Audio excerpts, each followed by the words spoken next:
بسم اللہ الرحمن الرحیم لقد جاءكم رسول من انفسكم عزيز عليه ما عنتم حريص عليكم بالمؤمنين رؤوف رحيم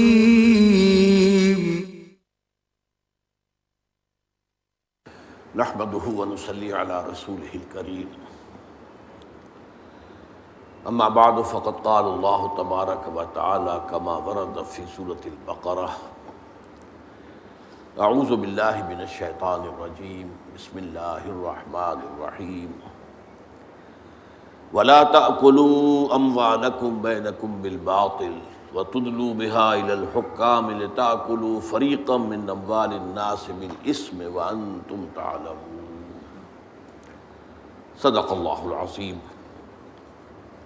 وعن أبي هريرة رضي الله تعالى عنه قال قال رسول الله صلى الله عليه وسلم إن الله طيب لا يقبل إلا طيبا وإن الله أمر المؤمنين بما أمر به المرسلين فقال يا أيها الرسل كلوا من الطيبات واعملوا صالحا وقال يا أيها الذين آمنوا كلوا من طيبات ما رزقناكم ثم ذكر الرجل يطيل السفر أشعث أغبر يمد يديه إلى السماء يا رب يا رب ومطعمه حرام ومشربه حرام وملبسه حرام وغذي بالحرام فأنى يستجاب لذلك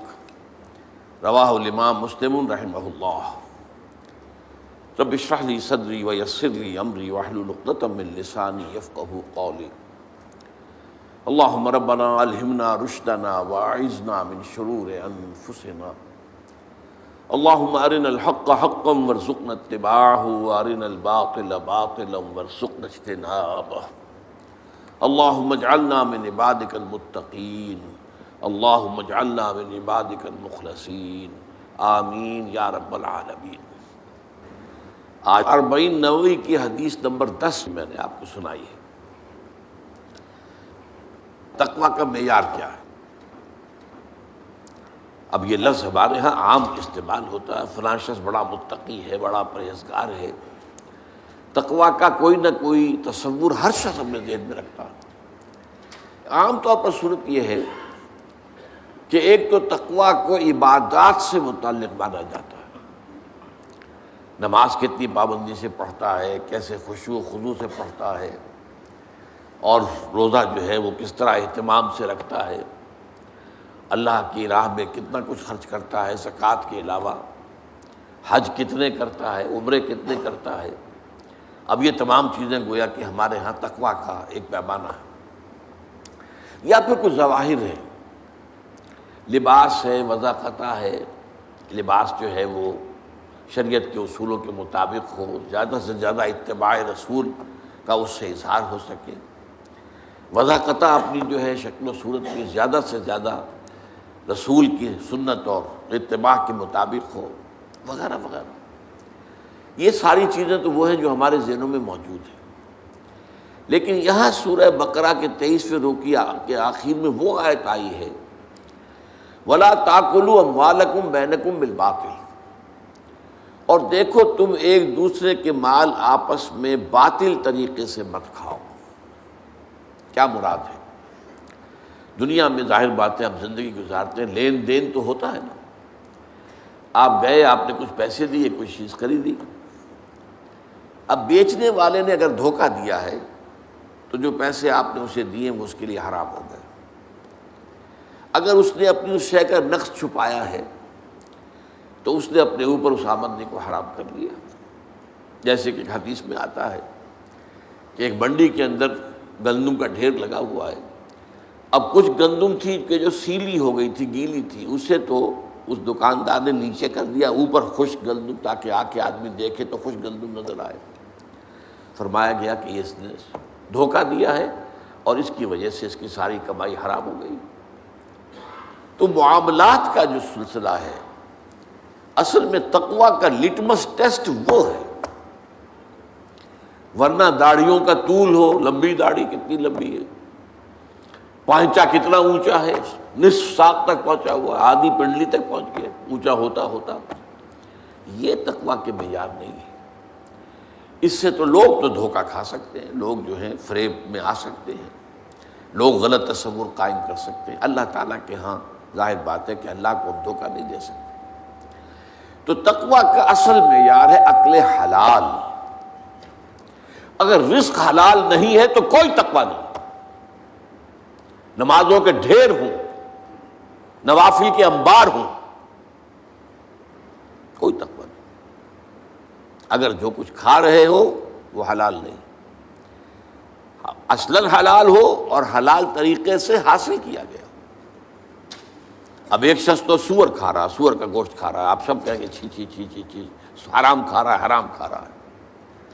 ایک شخص کھا تو رہا ہے بکری کا گوشت، لیکن وہ اس نے خریدا ہے کسی کی جیب کاٹ کر، تو کھا تو رہا ہے اصلاً وہ شے کہ جو جائز ہے، حلال ہے، حرام کھا رہا ہے، اس لیے کہ وہ اس نے کمایا کس سے ہے؟ اس کمائی سے کمایا ہے جو اس نے چوری کر کے کسی کی جیب کاٹ کر کے حاصل کی۔ تو اس طریقے سے حرام کا سلسلہ بڑھتا چلا جاتا ہے۔ ایک شخص دے رہا ہے پہرا، لیکن کہاں دے رہا ہے؟ ڈاکوؤں کے ڈیرے پر، تو ظاہر بات ہے کہ وہ جو کمائی کر رہا ہے حرام کر رہا ہے۔ ایک شخص پہرے دار بنا کھڑا ہے، گارڈ ہے بینک کے دروازے پر، تو حرام ہے، کام غلط کر رہا ہے۔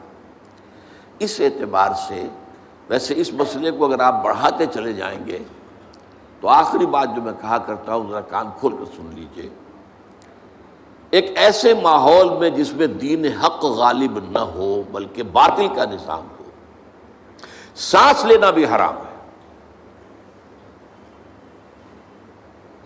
الا یہ کہ یہ سانس لینے سے جو قوت پیدا ہوئی ہے، انرجی، آکسیجن اندر گئی ہے، اسی کو تو ہم جلا کر انرجی حاصل کرتے ہیں ہمارے مسلز، یا یہاں پہ جو غذا کھا کر قوت پیدا ہوئی ہے اگر وہ خرچ ہو رہی ہے اس کا اکثر و بیشتر اس نظام باطل کو ختم کر کے نظام حق کو قائم کرنے کی جد و جہد میں، تو جائز ہے، ورنہ سانس لینا بھی حرام ہے۔ لو سانس بھی آہستہ کہ نازک ہے بہت کام، آفاق کی اس کارگہ شیشہ گری کا۔ بہرحال ذرا میں واپس آتا ہوں کہ ایک صریح حرام شے ہے، صریح طور پر جو حرام شے ہے وہ آپ کو معلوم ہے کہ بیع و شرع میں دھوکہ دینا، فریب کرنا، اپنے مال کے نقص کو چھپانا اور اس کی بنا پر جو ہے غلط آمدنی حاصل کرنا۔ اور اس کی دوسری قسط کیا ہے؟ وَتُدْلُوا بِهَا إِلَى الْحُكَّامِ لِتَأْكُلُوا فَرِيقًا مِّنْ أَمْوَالِ النَّاسِ بِالْإِثْمِ، اور اسی طرح تم اپنے مال کو ذریعہ نہ بناؤ حکام تک پہنچنے کا۔ دلو کہتے ہیں ڈول کو، ڈول جو ہے کنویں میں اتارا جاتا ہے پانی کھینچنے کے لیے۔ اسی طرح کوئی شخص اپنا مال بطور رشوت پیش کرتا ہے کسی سرکاری افسر کو، کس لیے کرتا ہے؟ تاکہ اس کے ذریعے سے کسی اور کا مال ہڑپ کر سکے، کسی اور کا حق غصب کر سکے، جس کے ہم رشوت کہتے ہیں۔ تو جو رشوت کے لیے اس نے ذریعہ بنایا ہے اپنے مال کو، تدلو بہا الی الحکام، جیسے پانی تک پہنچنے کے لیے ڈول کو تم نے ذریعہ بنایا، اسی طریقے سے کچھ لوگوں کے حق تلفی کرنے کے لیے، کچھ لوگوں کا مال غلط طریقے پر ہڑپ کرنے کے لیے تم نے اپنے مال کو ڈول بنایا حکام تک پہنچنے کا، تاکہ ان کے ذریعے سے ان کے ہاتھ میں جو اختیارات ہیں، ان کے پاس جو اتھارٹی ہے، ان کے پاس جو پاورز ہیں، ان کو وہ اپنے حق میں استعمال کرا سکو۔ اسی کا نام ہے رشوت۔ اور ایک حدیث نبوی میں صاف طور پر آیا ہے، الراشی والمرتشی کلاہما فی النار، رشوت دینے والا اور رشوت کھانے والا دونوں جہنمی ہیں۔ آپ غور کریں گے کہ یہ راشی کا لفظ ہم بولتے ہیں رشوت خور کو، جو رشوت لیتا ہے۔ عربی میں اور قرآن مجید کی اصطلاح میں راشی وہ ہے جو رشوت دیتا ہے، رشوت کھلاتا ہے۔ اور یہ بات ذرا اگر آپ گہرائی میں تجزیہ کریں گے تو معلوم ہوگا کہ رشوت کی اصل بنیاد رشوت دینا ہے۔ لوگ جو ہے وہ غلط کام کرانے کے لیے مٹھیاں گرم کرتے ہیں۔ اب جب وہ مٹھی گرم ہونے کی عادت ہو گئی تو جب تک گرم نہ ہوگی کام نہیں ہوگا، لیکن انالیسس جب ہوگا تو وہ یہ ہے کہ اصل میں کیوں ہوتا ہے کہ در حقیقت عام لوگ جو ہیں وہ حکام کو رشوت خوری کی عادت ڈالتے ہیں اپنے غلط کام کرانے کے لیے، کسی کی حق تلفی کے لیے، کسی کا حق مارنے کے لیے، کسی کا حق جو ہے ہڑپ کرنے کے لیے۔ وہ در حقیقت اس مال کو ذریعہ بنا رہے ہیں حکام رسی کا، حکام تک پہنچنے کا، تاکہ اس کے ذریعے سے ان کے اختیارات کے ناجائز استعمال سے وہ کچھ آمدنی حاصل کر سکیں یا کچھ مفادات حاصل کر سکیں، یا جو سرکاری محصولات ہیں اس میں کمی کرا سکیں، انکم ٹیکس کی چوری کر سکیں، فلاں ٹیکس کی چوری کر سکیں، اور اس کے لیے رشوت دینا جو ہے در حقیقت، اور عام طور پر دیکھا گیا ہوگا، آپ نے کبھی تجربہ ہوگا کہ جب نوجوان افسر عام طور پر جا کر کسی جگہ چارج لیتے ہیں نئے نئے، تو ان میں کچھ اصول ہوتے ہیں، کچھ پڑھ کے آئے ہوتے ہیں تازہ تازہ، دیانتداری بھی کوئی شے ہے اور قوم کے ساتھ خلوص اور اخلاص بھی کوئی شے ہے، لیکن یہ کہ پھر وہاں اس مشین میں پڑھ کر، اس نظام میں پڑھ کر، ایک طرف تو جو خوراٹ قسم کے بیٹھے ہوتے ہیں وہاں پرانے اہلکار، وہ پٹی پڑھاتے ہیں، میاں کہاں تم کس غلط فہمی میں مبتلا ہو گئے ہو، یہاں تو ترقی کے راستے جو ہیں یہ بند ہو جائیں گے تم پر، تم آگے بڑھ نہیں سکو گے، تمہیں اپنے سے اوپر والے حکام کو جو ہے وہ جب تک راضی نہیں رکھو گے تو کیسے تمہاری جو ہے ترقیاں ہوں گی۔ اور دوسرا یہ کہ وہاں کے لوگ جو غلط کار ہیں، حرام خور ہیں، وہ خود آ کر انہیں ایسے ایسے طریقے استعمال کرتے ہیں کہ جس سے ان کو جو ہے چسکا پڑ جاتا ہے۔ تو بات اصل میں کہنے کی یہ تھی کہ سورہ بقرہ کے 23ویں رکوع میں صوم، اس کا مقصد تقوی، لیکن تقوی کا معیار کیا ہے اس کو آخری آیت میں بیان کر دیا گیا، اگرچہ بظاہر اس آیت کا کوئی تعلق صوم یا رمضان سے نہیں ہے۔ وَلَا تَأْكُلُوا أَمْوَالَكُمْ بَيْنَكُمْ بِالْبَاطِلِ وَتُدْلُوا بِهَا إِلَى الْحُكَّامِ لِتَأْكُلُوا فَرِيقًا مِّنْ أَمْوَالِ النَّاسِ بِالْإِثْمِ وَأَنْتُمْ تَعْلَمُونَ۔ اگر تم جان بوجھ کر یہ کرو گے تو ظاہر بات ہے کہ اللہ کے عذاب کے مستحق ہو جاؤ گے۔ ہاں کبھی غلط فہمی ہو سکتی ہے، جیسے میں نے کہا کوئی شخص غلط فہمی میں سور کا گوشت کھا رہا ہے، اس کو پتہ نہیں کہ یہ سور کا گوشت ہے، بلکہ اس سے تو کسی نے یہ دھوکہ دیا کہ نہیں بکری کا گوشت ہے اور وہ کھا رہا ہے، یا وہ مجرم تو نہیں ہوگا، وہ اصل میں سور نہیں کھا رہا ہے۔ تو غلط فہمی میں اور لا علمی میں اگر کوئی حرکت ہو جائے تو وہ بالکل اللہ تعالیٰ کے ہاں جو ہے کنڈون ہو جائے گی، معاف ہو جائے گی، لیکن انتم تعلمون، جانتے بوجھتے اگر یہ کام کرو گے تو پھر ظاہر بات ہے کہ پھر اللہ تعالیٰ کی طرف سے یوں جان لو کہ تقویٰ کی نفی ہو گئی تمہاری۔ اب آئیے اس حدیث کی طرف، یہ حدیث نمبر 10 ہے 40 نووی کے۔ اب یہاں عقل حلال کی جو اہمیت ہے اور اس کا جو مقام و مرتبہ ہے وہ بیان ہو رہا ہے۔ حضور نے فرمایا، حضرت ابو ہریرہ اس کے راوی ہے رضی اللہ تعالی عنہ، اور مسلم شریف کی روایت ہے، ان اللہ طیب لا يقبل الا طیبا۔ دیکھو اللہ پاک ہے اور وہ صرف پاک چیز قبول کرتا ہے۔ تم نے 20-30 ہزار روپے کا دمبا اللہ کی راہ میں جو ہے وہ عید کے روز قربان کر دیا، لیکن وہ حرام کی کمائی سے تھا، اللہ کیا اس کا کوئی مدد نہیں ہے۔ لن ینال اللہ لحومها ولا دماؤها ولکن ینالہ التقوی منکم۔ دیکھو ان قربانیوں کا نہ گوشت اللہ تک پہنچتا ہے نہ خون، ہاں پہنچنے والی چیز ہے اگر تقوی ہے تمہارے اندر، تقوی ہے، جائز آمدنی سے، جائز کمائی سے تم نے وہ جانور خریدا ہے، اللہ کی راہ میں اس کو ہدیہ کیا ہے، اللہ کی راہ میں ذبح کیا ہے، تو اس کے ایک ایک بال کے اوپر بھی اجر ہے۔ تو ہر چیز جو ہے اس کے لیے اللہ تعالیٰ کے ہاں وہ تمہاری میزان کے اندر، میزان عمل میں آئے گا۔ لیکن تقویٰ نہیں ہے، حرام کی کمائی سے کیا ہے تو اللہ کو قبول نہیں ہے۔ ان اللہ طیب ولا يقبل الا طیبا الا طیبا، اور وہ سوائے پاک کے، پاک چیز کے، حلال چیز کے اور کسی چیز کو قبول نہیں کرتا۔ یہی تو پہلا قتل جو ہوا تھا نوع انسانی میں، سورہ مائدہ میں اس کا ذکر ہے۔ حضرت آدم کے 2 بیٹوں نے قربانی پیش کی، قربا قربانن، یہ قربانی اصل میں کس سے لفظ سے بنا؟ قرب سے، اللہ کا تقرب حاصل کرنے کی، قربانی اصل میں قرب سے بنا ہے، تو اللہ کا تقرب حاصل کرنے کے لیے ایک شخص جو تھا ان میں سے، وہ چرواہا تھا ایک بھائی، اس نے لا کر کوئی بھیڑ یا مینڈھا جو ہے وہ اللہ کی راہ میں قربان کیا، اور دوسرا جو تھا وہ کھیتی باڑی کرتا تھا، اس نے کچھ اپنی جو پیداوار ہے اس میں سے کچھ لا کر پیش کیا قربانی کے طور پر۔ اچھا، اس وقت کیا رواج تھا جو آج نہیں ہے، وہ ختم ہو چکا ہے، کہ کسی کی قربانی کی قبولیت کی علامت یہ ہوتی تھی کہ آسمان سے آگ اترتی تھی اور اس قربانی کو بھسم کر دیتی تھی۔ یہ علامت تھی اس بات کی کہ اللہ تعالیٰ نے اس قربانی کو قبول کر لیا۔ تو ایک کی قربانی جو ہے، حابیل کی قربانی اللہ نے قبول کر لی، قابیل کی نہیں کی۔ اب قابیل کو شدید غصہ، طیش میں آ کر اس نے میں تمہیں قتل کر دوں گا، اب بھائی پر غصہ اتار رہا ہے۔ بھائی نے کہا بھائی جان، اللہ تعالیٰ جو ہے قربانی قبول نہیں کرتا مگر متقیوں سے، آپ اپنے گریبان میں جھانکے، آپ کی قربانی اللہ نے کیوں ریجیکٹ کی؟ لیکن نہیں، اس نے کہا میں قتل کروں گا۔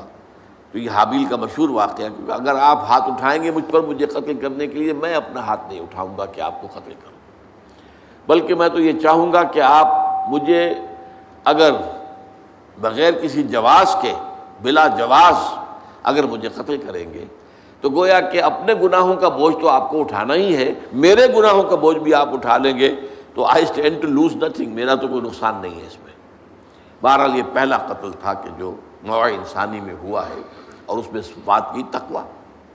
اللہ تعالیٰ جو ہے وہ تو متقیوں سے قبول کرتا ہے قربانی، وہ مالی ہو، کسی طرح کی قربانی ہو، وہ عبادت ہو، بدنی عبادت ہو، التحیات للہ والصلوات والطیبات، یہ ساری چیزیں جو ہے یہ اگر تقویٰ کے ساتھ ہیں تو اللہ کے ہاں قابل قبول ہے، ورنہ نہیں۔ وَإِنَّ اللَّهَ أَمَرَ الْمُؤْمِنِينَ، حضور فرماتے ہیں اللہ نے اہل ایمان کو بھی وہی حکم دیا ہے، بما امر بہ المرسلین، جو اس نے اپنے رسولوں کو حکم دیا۔ اب یہاں دیکھیے کہ حضور سورہ مومنون کی ایک آیت کوٹ کر رہے ہیں، سورہ مومنین کی آیت نمبر 51 ہے، یا ایھا الرسل کلوا من الطیبات واعملوا صالحا، اے میرے رسولو پاکیزہ چیزیں کھاؤ اور عمل نیک کرو۔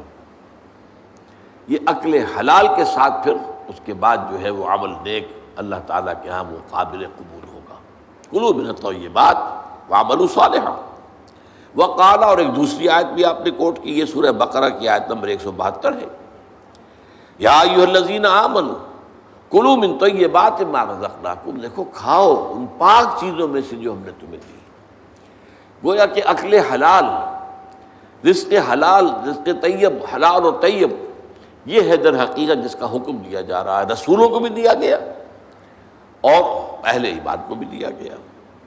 ثم ذکر، اب یہ ہے اس حدیث کا وہ ٹکڑا کہ جو لرزہ طاری کر دینے والا ہے۔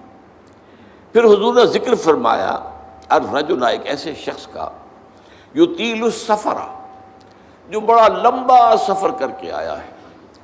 حدیث میں صراحت نہیں ہے لیکن گمان یہ ہے کہ یہ حج کا سفر ہے۔ ایک شخص دور دراز سے اور احرام باندھ کے آیا ہے، اور ظاہر بات ہے کہ اس زمانے میں سفر جو ہے، فرض کیجئے کوئی شخص مدینے سے چل کر آیا ہے مکہ حج کرنے کے لیے، تو 7 دن کا سفر تو اس کا ویسے ہی ہے اونٹ کے اوپر۔ اب کیا اس کا حال ہو جاتا ہوگا، احرام کی پابندیاں، نہاتا بھی نہیں ہے، مبادا کو بال ٹوٹ جائے، دم دینا پڑ جائے، اس حوالے سے اور انتہائی احتیاط کے ساتھ جو ہے، اور وہ چل رہا ہے اور 7 دن کا سفر کیا ہے، تو کیا حال ہوا ہوگا؟ کپڑے میلے بوسیدہ، احرام میلا اور بوسیدہ ہو گیا ہوگا، بالوں کے اندر جو ہے وہ پراگندہ ہوں گے بال، اب اس کے اندر جو ہے وہ چونکہ نہ کوئی تیل ڈالا گیا، نہ خوشبو ڈالی گئی، نہ اسے انہیں جو ہے دھویا گیا، تو فرمایا ثم ذکر الرجل یطیل السفر اشعث اغبر، بال پراگندہ بھی ہے اور غبار آلود بھی ہے، اونٹوں پر سفر کیا ہے۔ اور ظاہر بات ہے کہ قافلہ جب چلتا ہے اونٹوں کا تو اگلا اونٹ جو ہے وہ جو خاک اڑاتا ہے وہ پچھلے اونٹ کی سواری کے اوپر آئے گی لازماً۔ گھوڑے جب دوڑتے ہیں تو ان کے سموں سے جو اڑنے والی خاک ہے وہ ظاہر بات ہے کہاں جاتی ہے، سواروں پر بھی آتی ہے۔ یمد یدیہ الی السماء، وہ اپنے دونوں ہاتھ اٹھاتا ہے آسمان کی طرف، یا رب، اے میرے پروردگار، اے میرے پروردگار۔ اب اس میں میرے سامنے جو نقشہ آتا ہے وہ تو جبل رحمت. اب وہاں پہنچنے کے لیے لوگ بڑی محنتیں کرتے ہیں، یہ کہ وہ چھوٹی سی پہاڑی ہے، اس پر جانے کے لیے، اور وہ کہیں سب سے اونچی چوٹی پر پہنچ کر کوئی شخص ہاتھ اٹھا کر کھڑا ہے، یمد یدہ الی السماء یا رب یا رب. یا فرض کیجئے کہ وہ بیت الحرام میں ہے، مسجد حرام میں ہے، خاص خانہ کعبہ کے سامنے پکار رہا ہے اللہ. وَمَطْعَمُهُ حَرَامٌ، حال یہ ہے کہ جو اس کا کھایا ہوا ہے پیٹ میں وہ حرام ہے. وَمَشْرَبُهُ حَرَامٌ، اور جو اس کا پیا ہوا ہے وہ بھی حرام ہے.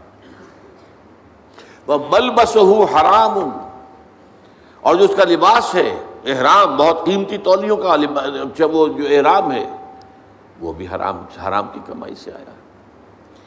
وَغُذِيَ بِالْحَرَامِ، یہ سب سے آخری ٹکڑا سب سے اہم ہے. حرام کے ذریعے ہی غذا پائی ہے اس نے، اس کا تن و توش جو بنا ہوا ہے وہ حرام کی غذا سے بنا ہوا ہے. فَأَنَّىٰ يُسْتَجَابُ لِذَٰلِكَ، تو اس شخص کی دعا کیسے قبول ہے؟ قبولیت دعا کے اندر سب سے بڑی رکاوٹ عقل حرام. آپ دعا کرتے رہے اللہ سنے گا ہی نہیں. اَنَّىٰ يُسْتَجَابُ لِذَٰلِكَ، کہاں سے، کیسے، قبول کیسے ہو؟ وہ تو تم خود اپنی اس دعا کے راستے میں سب سے بڑی رکاوٹ ہو. تم اپنی آمدنی کا جائزہ لو، غور کرو، اس میں کمائی کے اندر کوئی حرام تو شامل نہیں ہے، کوئی ناجائز طریقہ تو شامل نہیں ہے، کوئی براہ راست سود کا عنصر تو نہیں ہے. بالواسطہ سود جو ہے وہ تو نہ میں بچا ہوا ہوں نہ آپ بچے ہوئے ہیں. پورا ہمارا معاشی نظام جو ہے وہ سود پر مبنی ہے. ایک گندم کا دانہ بھی ہم کھاتے ہیں تو اس میں سود ہے. اس کے لیے بیج خریدا گیا سودی قرضے پر، اس کے لیے فرٹیلائزرز خریدے گئے سودی قرضے پر،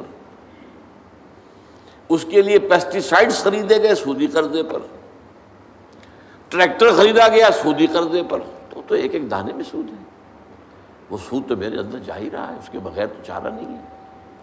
یا ہوا میں، جیسے کہ حضور نے فرمایا صلی اللہ علیہ وسلم کہ ایک زمانہ آئے گا کہ چاہے کوئی شخص سود کھائے گا نہیں، لیکن سود کا غبار یا دھواں، غبار یا دخان کا لفظ ہے دھواں، اس کے اندر ضرور جائے گا.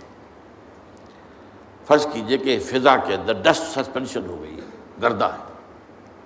اب ظاہر بات ہے سانس تو آپ کو لینا ہے، سانس تو لینا چھوڑ نہیں سکتے، آپ مر جائیں گے، کیسے ہوگا؟ سانس کے ساتھ غبار لازم بن جائے گا، اندر پھیپھڑوں میں جائے گا. کوئی آپ کو روکنے کا کوئی ذریعہ آپ کے پاس نہیں ہے. یا کہیں جو ہے جو دھواں بھر گیا ہے، فرض کی جیسے آگ لگتی ہے بڑی اونچے ہوٹلوں کے اندر، 14ویں منزل کے اوپر جو ہے آگ لگی ہے، کمروں کے اندر دھواں بھر گیا، کہاں جائے لوگ؟ 14ویں منزل سے چھلانگ لگائیں تو ویسے ختم، ہڈیاں جو ہیں اس کا چورا ہو جائے گا. بہرحال جو بھی شکل جو بیتتی ہے، تو سانس تو لینے پر مجبور ہے، جب تک بھی سانس آئے تو دھواں اندر جائے گا. یہ دور وہ ہے کہ جس کی فضا میں سود موجود ہے، اور وہ فضا کے اندر جو سود ہے وہ ہم سانس لے رہے ہیں تو ہمارے اندر جا رہا ہے. اس پہلو سے بالواسطہ انڈائریکٹ سود سے تو آج کوئی بھی بچا ہوا نہیں. البتہ ڈائریکٹ سود جو ہے وہ تو ظاہر بات ہے کہ آپ کی مرضی سے ہے. آپ نے سودی قرضہ لیا ہے اپنا کاروبار بڑھانے کے لیے. بھائی جتنی پونجی تمہارے پاس ہے اس سے کاروبار کرو. اگر بہت تھوڑی پونجی ہے تو سر پر اٹھاؤ کوئی ٹوکری پھل کی اور بیچو. اگر اس سے زیادہ ہو جائے تو چلو کوئی ریڑھی لے لو، اس سے زیادہ ہو جائے کھوکا بنا لو، اس سے زیادہ ہو جائے دکان بنا لو، اس سے زیادہ ہو جائے ایکسپورٹ امپورٹ کرو. لیکن رہو اپنی چادر کے اندر جو تمہاری اپنی پونجی ہے. بینک سے قرض لے کر اپنا کاروبار پھیلانا یہ تو تمہارا اپنا انٹینشنل، تمہارے اپنے چوائس کا فیل ہے، اس پر تم پکڑے جاؤ. مکان ہے، بڑی عالیشان کوٹھی بنانی ہے، عالیشان محل بنانا ہے، قرض لیا. بھائی زندگی گزارنے کے لیے چھت میسر ہو سر کے اوپر، گزارا کے قابل جو ہے سکونت آپ کے پاس ہو تو بہت ہے. ہمیشہ تو نہیں رہنا تمہیں یہاں. ایک وقت آئے گا کہ چاہے وہ محل ہو، چاہے وہ ڈیفنس کا جو بنگلہ ہو کئی کروڑ کا جو ہے، نکلنا تو پڑے گا، وہاں سے جانا تو پڑے گا قبر کے اندر۔ لہذا یہ اگر بینک کے سود سے آپ نے یہ کام کیا، یا جیسے کہ کہہ دیتے ہیں کہ ایک شخص کو گریچوٹی ملی ہے، وہ ریٹائرمنٹ کے بعد یہ ہوا ہے وہ ہوا ہے، اب اگر وہ کسی اور کو دیتا ہے کاروبار کے لیے تو لوگ کھا جاتے ہیں، اپنے گھر میں رکھتا ہے تو ختم ہو جائے گا، رفتہ رفتہ اس کی قیمت بھی کم ہو جائے گی، وہ کھائے گا تو ختم بھی ہو جائے گا، تو کیا کریں، یہ مجبوری ہے۔ لہذا بینک میں سود کے اوپر رکھ دیا، سود کھا رہے ہیں، ختم نہیں۔ تمہارے پاس ضمانت ہے کہ جب تک تمہارے پاس یہ رقم ختم جو ہے نہیں ہوتی اس سے پہلے پہلے تم مر جاؤ گے یا نہیں ہے؟ کھاؤ اس کو، یا اور کچھ نہیں کر سکتے، بڑا کاروبار نہیں کر سکتے، اپنے مکان کے باہر کی بیٹھک کے اندر کوئی چھوٹی سی دکان لگا کر بیٹھ جاؤ کریانے کی، صبح سے شام تک گزارے کے مطابق مل جائے گا، محنت کرو، ریٹائرمنٹ کے بعد بھی یہ کام تو کر سکتے، اور نہیں تو چیو جو کچھ بھی ہے تمہارے پاس جمع پونجی اسے کھاؤ، اس کے بعد اللہ پر توکل رکھو، رزق جو ہے اللہ کے ذمے ہے، کیا پتہ اس پیسے کے ختم ہونے سے پہلے ہی تمہاری موت آ جائے اور تمہیں جو ہے عقل حرام جو ہے اس کی طرف نہ جانا پڑے۔ لہذا یہ ساری باتیں جو ہے یہ بہانے ہیں۔ تو اس اعتبار سے سود سے بچنا، براہ راست سود کی کوئی شکل کسی حالت میں جائز نہیں۔ وہ آپ لاکھ مجبوری کا کیا کریں، بیوہ ہے، بیوہ کے پاس پیسے ہیں، وہ کیا کرے، کہاں لگا دے، کس کو دے دے، وہ سب کھا جائیں گے، یہ کریں گے وہ کریں گے، قطعاً کوئی عذر نہیں حرام کے لیے۔ ہاں آدمی کی جان پر بن گئی ہو، مر رہا ہو یا مر رہی ہو کوئی عورت، اور سوائے کسی حرام شے کے کھانے کے اور کچھ نہ ہو، تو اس حد تک صرف جان بچانے کے لیے حرام کھانے کی اجازت ہے۔ فمن اضطر غیر باغ ولا عاد، دو شرطوں کے ساتھ، اضطرار کی کیفیت ہو، انتہائی جو ہے مجبوری کا عالم ہو، غیر باغ ولا عاد، اس کی طرف خود کوئی دل میں تمنا نہ ہو، عارضی نہ ہو، یہ نہ ہو کہ خواہش بھی ہو حرام کھانے کی، اور یہ کہ جو کم سے کم مقدار ضروری ہے جان بچانے کی اس سے آگے بڑھے بھی نہیں۔ یہ دو شرطیں پوری کی ہوں تو حرام کھا کی اجازت ہے، اللہ تعالیٰ معاف فرما دے گا۔ لیکن عام حالت میں آپ اپنے کاروبار میں، اپنے پیشے میں، اپنے معاش میں اگر حرام کا کوئی عنصر مستقل طور پر اس کو قائم کر لیتے تو پھر ہمارے آج کی گفتگو کا حاصل کیا ہے؟ تقویٰ کی نگیشن ہو جائے گی، تقویٰ پھر نہیں ہے۔ پھر جیسا کہ روزے کے ضمن میں بھی وہ احادیث ہے، اب ایک شخص ہے روزے رکھ رہا ہے اور سودی کاروبار کر رہا ہے، تو یہ روزہ ہے۔ حضور نے فرمایا من لم یدع قول الزور والعمل به فلیس للہ حاجۃ ان یدع طعامہ وشرابہ، جس شخص نے جھوٹ بولنا نہیں چھوڑا اور جھوٹ پر عمل کرنا نہیں چھوڑا، اللہ کو کوئی ضرورت نہیں ہے کہ وہ اپنا کھانا پینا چھوڑ دے۔ یہ فاقہ کر رہا ہے، کھانا پینا چھوڑا، یہ روزہ تو نہیں ہے۔ عین روزے کی حالت میں رشوت لے رہے ہیں، عین روزے کی حالت میں جھوٹ بول رہے ہیں، عین روزے کی حالت میں لوگوں کو دھوکہ دے رہے ہیں۔ روزہ یہ روزہ نہیں ہے بھائی، یہ تو فاقہ ہے۔ اس لیے فرمایا کم من صائم لیس لہ من صومہ الا الجوع، کتنے ہی ہیں روزے رکھنے والے جنہیں اپنے روزے سے سوائے بھوک اور پیاس کے کچھ حاصل نہیں، کوئی اجر و ثواب ہے ہی نہیں۔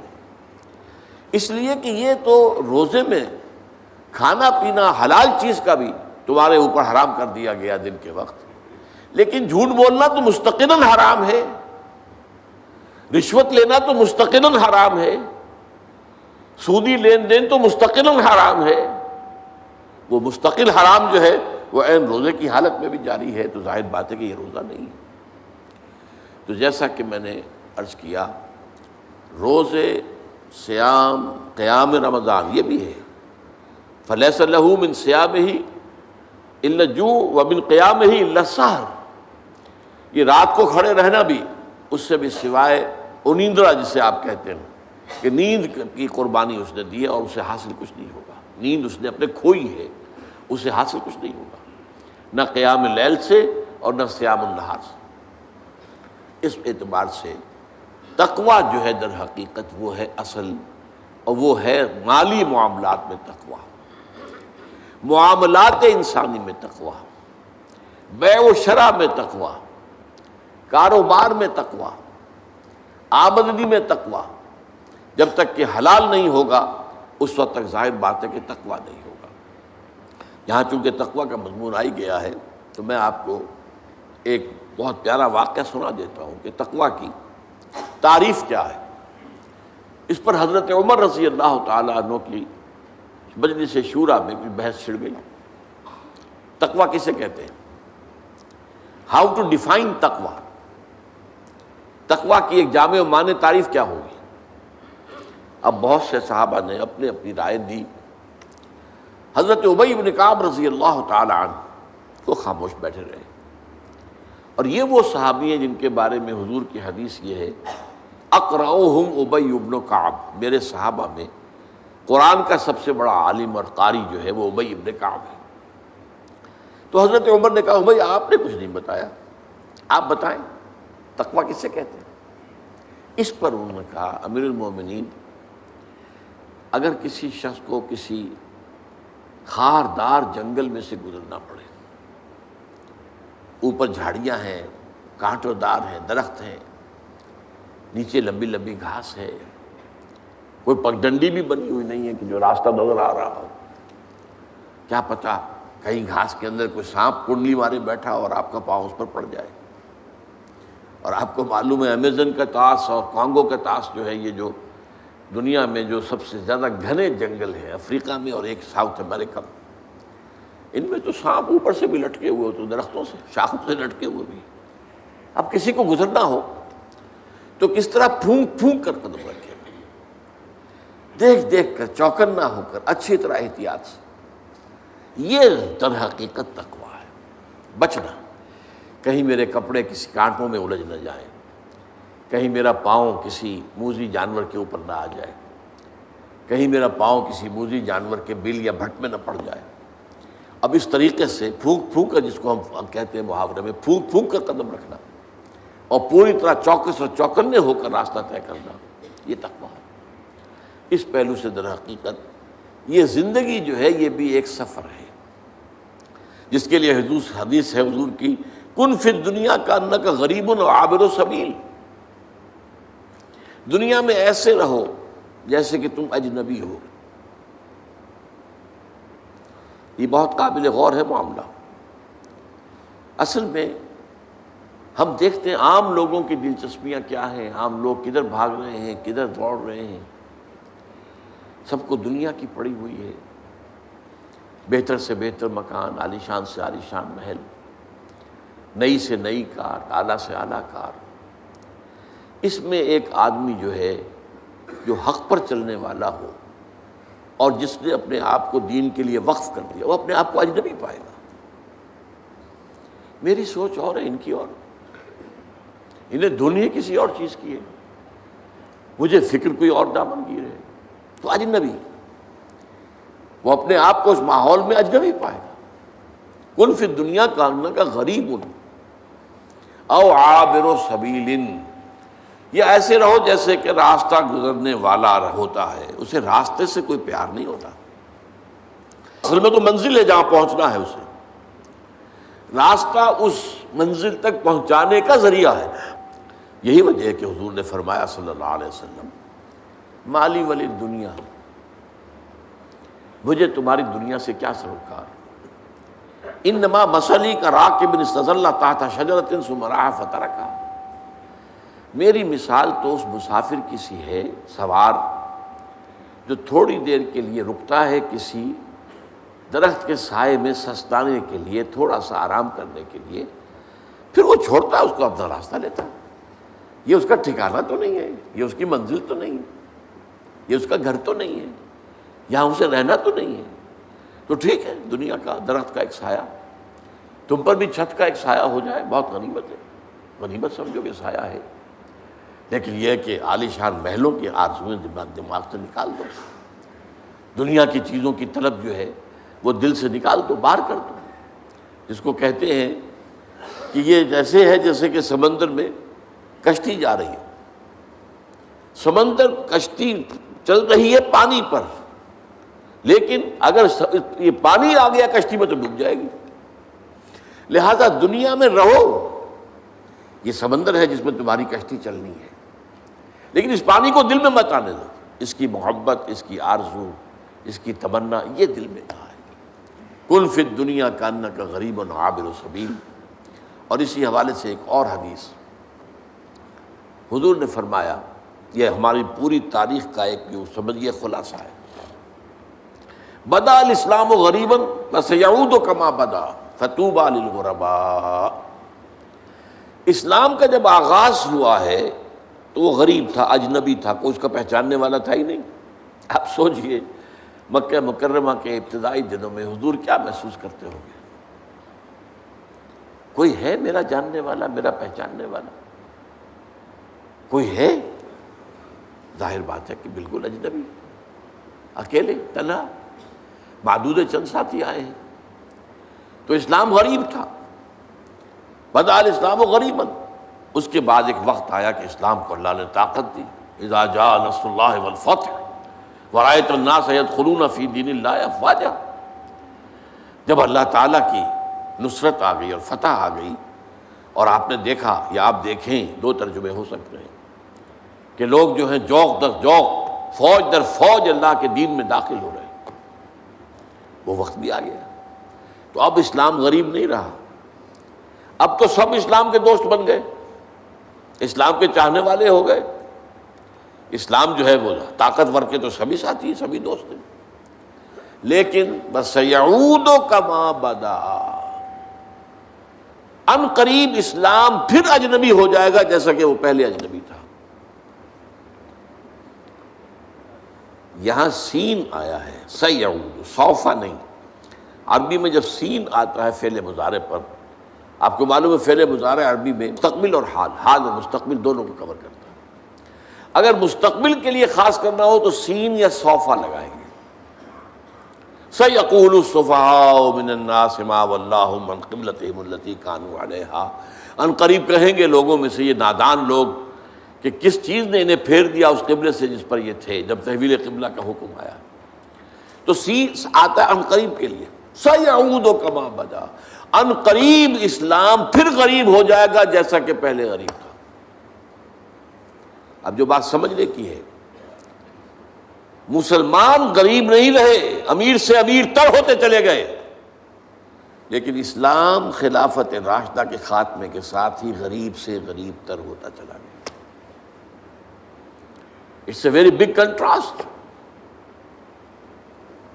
دور بنو امیہ میں، دور بنو عباس میں کتنا عروج ہوا مسلمانوں کو۔ مسلمان ترقی پر ہیں، مسلمان جو ہے ان کی سطوت ہے، ان کی شوکت ہے، شان ہے، ان کا غلبہ ہے، ان کی حکومت ہے۔ اس وقت کی دنیا کی عظیم ترین سلطنت ان کی ہے، سلطنت عباسیہ، بنو عباس۔ لیکن اسلام غریب ہونا شروع ہوا۔ تو وہ جو ایک ریاست اور سیاست کا معاملہ تھا سب سے پہلے وہ ختم ہوا، اس کا اسلام سے تعلق نہیں رہا، بلکہ اب جس کی لاٹھی اس کی بھینس۔ یہ نہیں ہوگا کہ مشاورت سے ہم طے کریں گے کون اہل ترین آدمی ہے، کون سب سے زیادہ متقی ہے، کون سب سے زیادہ اللہ کو جاننے والا اور پہچاننے والا ہے، اسے ہم مقرر کریں۔ نہیں، جس کی لاٹھی اس کی بھینس، جس کے پاس قوت ہے اس کی حکومت ہوگی۔ اب اسلام غریب ہونا شروع ہوا، ہوتے ہوتے ہوتے ہوتے یہاں تک حال آ گیا جب یورپین کولونیلزم آیا ہے، تو وہ جو مسلمان، کم سے کم یہ کہ مسلمان بادشاہتوں کے اندر قاضی تو ہوتے تھے نا، مقدموں کا فیصلہ تو شریعت کے مطابق ہوتا، اب وہ بھی گیا۔ اب میجسٹریٹس آ گئے، اب فوجداری قانون انگریز کا ہے، دیوانی قانون انگریز کا ہے۔ ہاں انہوں نے بڑی رعایت کی تھی، آئلی قوانین میں ہمیں اجازت دے رکھی تھی، نماز روزے کی اجازت دے رکھی تھی، لیکن باقی پورا نظام تو ان کا تھا۔ تو اس طریقے سے ہوتے ہوتے اسلام غریب ہوتا چلا گیا۔ اب فرمایا طوبیٰ للغرباء، تو تہنیت ہو، مبارکباد ہو غریبوں کو، اجنبیوں کو۔ کیا مطلب؟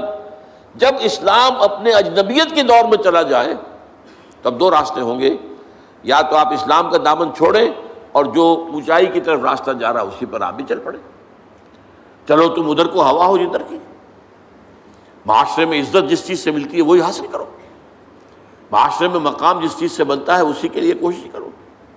اور ایک یہ کہ چھوڑو اس کو اسلام کے دامن سے چمٹے رہو. اسلام غریب ہو گیا تم بھی غریب ہو جاؤ. تمہارے جاننے پہچاننے والے بھی پھر نہیں رہیں گے, تمہارے ملنے والے بھی نہیں رہیں گے, تم سے کوئی رشتہ داری کرنا بھی پسند نہیں کرے گا. ظاہر بات ہے کہ تم تو اس معاشرے کے اندر اجنبیہ ہو, تم اس میں مسفٹ ہو, اس کی اقدار کے مطابق تمہارا معاملہ نہیں ہے. تو طوبیٰ للغرباء, اللہ تعالی ہم سب کو نبی اکرم صلی اللہ علیہ وسلم کی اس تہنیت اور اس مبارکباد کا مستحق بنائے. اقول قولی ھذا واستغفر اللہ لی ولکم ولسائر المسلمین والمسلمات.